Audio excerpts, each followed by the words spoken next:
And તમે comment કરી નાખજો કે તમે hello welcome back to my new blog. આજનો ન્યુ બ્લોગ કરીએ સ્ટાર્ટ. ને દેહમાંથી થોડોક સામાન છે તે હું ને મારી મમ્મી જાય છે એ સામાન લેવા માટે. અનાજના બાચકું હતું એક ને એક ખાટલો હતો તે લઈને જાય છે અત્યારે ઘરે આવીને નાઈન ધોન થઈ ગયો તો ફ્રેશ ને મારા મમ્મી અહીંયા બેઠા હતા ને એ લાવ્યા હતા જાંબુન તો હું અહીંયા જાંબુન ખાતો હતો. એન્ડ તમે કોમેન્ટ કરી નાખજો કે તમે કયા મોબાઈલમાંથી મારો વ્લોગ જોવ છો. અત્યારે જાઉં છું ગાડીમાં બેહીને બહાર કેમ કે થોડુંક મારું કામ છે એ પતાવવા માટે. કામ તો પતી ગયું છે ને અત્યારે જાઉં છું ઘરે એટલે પાછી દર વખતે ગાડીમાં ન જવાનું હોય, કોક દી ખાલી નહીં જવું પડે.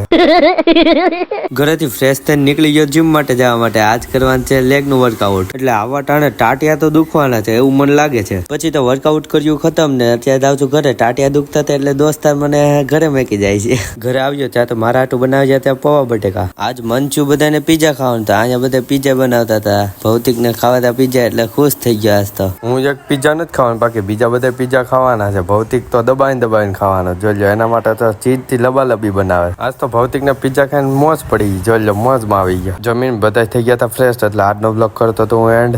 આજનો બ્લોગ કેવો લાગ્યો કોમેન્ટમાં જણાવી દેજો. બાકી જલ્દી મળીએ ન્યૂ બ્લોગમાં. Thank you for watching. Bye bye bye.